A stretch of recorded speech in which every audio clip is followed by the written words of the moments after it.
Salam sejahtera Malaysia, terima kasih kerana menonton video-video dalam channel ini. Sebelum kita mula, jangan lupa untuk tekan tombol subscribe, share, like dan komen. Let's go! Salam sejahtera dan selamat malam kepada semua pendengar berita panas malam ini. Dosa jemaah haji diremehkan ibadah umat Islam UMNO Kedah. Berita penuh. Pemimpin UMNO Kedah menyifatkan kenyataan Presiden PAS Abdul Hadi Awang berkaitan dosa jemaah haji dan umrah yang tidak mengundi sebagai memperlekehkan ibadah umat Islam.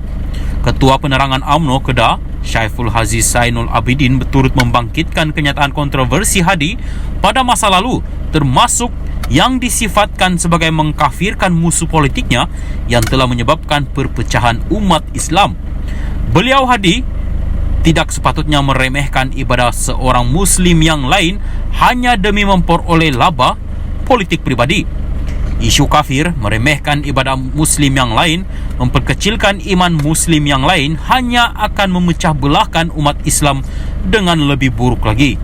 Ini pernah terjadi akibat daripada ucapan Tuan Guru Abdul Hadi sendiri yang mengkafirkan musuh politik dan kemudiannya menyebabkan sembahyang dua imam, tidak makan sembelihan sesama Islam, tidak sembahyang jenazah berlainan fahaman politik dan sebagainya, katanya dalam kenyataan hari ini. Semalam Presiden PAS itu memberi pesanan khusus kepada bakal jemaah haji dan umrah dengan mengingatkan mereka terhadap kewajiban mengundi dalam pilihan raya. Ia dibuat tidak sampai 5 minggu selepas PRU ke-15 dan menjelang pelaksanaan pilihan raya negeri PRN di beberapa negeri yang dijangka berlangsung tahun depan. Memulakan catatannya dengan memetik ayat Al-Quran mengenai amaran seksaan terhadap orang Islam yang enggan berjuang serta kemungkinan mereka akan digantikan dengan kaum yang lain, Abdul Hadi berkata, Rasulullah mendahulukan asas memelihara agama dengan menjadikan ia satu kewajiban. Apabila Islam dalam keadaan bahaya, maka hukum jihad yang asalnya fardu kifayah bertukar menjadi fardu ain dan hendaklah diutamakan, kata Abdul Hadi. Dia juga mendakwa ketika 98% bukan Islam dari seluruh pelosok dunia dikera pulang menyokong DAP, hanya 60% orang Islam keluar mengundi, walaupun alasannya kerana haji dan umrah. Tidak jelas bagaimana Hadi memperoleh angka peratusan yang disebutnya. Dia juga tidak menghuraikan lanjut dalam tulisan panjang lebarnya itu. Kenyataan itu disanggah bekas pemimpin Dewan Ulama PAS, Khairuddin Aman Razali, yang antara lain berkata tindakan Hadi mengkisyahkan perkara itu dengan tindakan lari daripada medan perang adalah istinbat, mengeluarkan hukum yang tersasar dan sangat tidak halus. Syaiful Hazizi turut membangkitkan tindakan Hadi memetik kandungan surat ulama hadis Abdullah Al-Mubarak kepada sahabatnya yang berbunyi, wahai orang yang sedang beribadat di dua tanah haram, Mekah dan Madinah, ketahuilah engkau hanya bermain-main dalam ibadat itu, dan orang yang pipinya berlumuran air mata kesyuyuk beribadat, ketahuilah bahawa leher kami berlumuran darah berjuang. Baginya, Hadi tidak sepatutnya membawa perumpamaan itu yang boleh membawa kepada salah faham dan pembacaan politik yang bahaya. Pada pendapat saya, pengundi hanyalah ijtihad politik. Pengundi memilih pemimpin mengikut dasar yang disukai mereka. Tidak lebih daripada itu, katanya lagi. Salam sejahtera dan selamat malam kepada semua pendengar.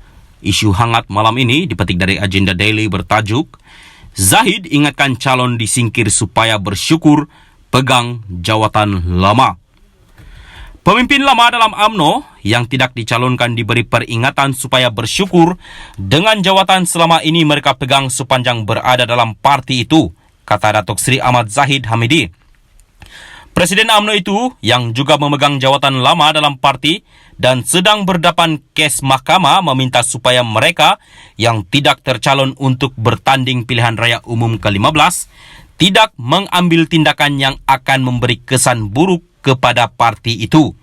Ketika ini, kesetiaan kepada parti merapatkan barisan lebih penting daripada merintih apabila tidak dicalonkan. Maka janganlah pula terfikir untuk mengkhianati parti secara langsung dan tidak langsung. Jika ini berlaku, bermakna tidak bersyukur, kerana selama ini mereka relevan menjawat jawatan lama kerana atas tiket parti UMNO dan Barisan Nasional, katanya dalam hantaran di Facebook. Selepas pengumuman calon Barisan Nasional BN semalam oleh Zahid, pelbagai reaksi di peringkat akar umbi nampaknya menolak calon yang diletak untuk bertanding pada PRU 15 ini. Malah tular dalam media sosial, sidang media yang dibuat oleh akar umbi yang secara terbuka menolak calon yang diumumkan oleh Zahid. Tidak kurang juga, bekas calon dan penyandang kerusi parlimen secara terbuka mengumumkan bakal bertanding atas tiket parti lain selepas tidak terpilih. Semalam menyaksikan 4 menteri dan 3 timbalan menteri daripada UMNO digugurkan manakala kerusi seorang menteri lagi tidak diumumkan. 4 menteri yang digugurkan ialah Menteri Komunikasi dan Multimedia Tan Sri Anwar Musa bagi kerusi Parlimen P026, Ketere yang digantikan oleh Ketua Puteri UMNO Kelantan Marzwani Ardila Arifin, Menteri Wilayah Persekutuan Datuk Sri Syahidan Kasim digantikan Razabil Abdul Rahman bagi kerusi Parlimen P003 Arau, Menteri Sains, Teknologi dan Inovasi Datuk Sri Dr. Adham Baba digantikan Madzir Nasib di P155 Tenggara, dan Menteri Perpaduan Negara Datuk Halimah Mohamid Sedik digantikan oleh Datuk Sri Mohamid Khalid Nordin di P156 Kota Tinggi.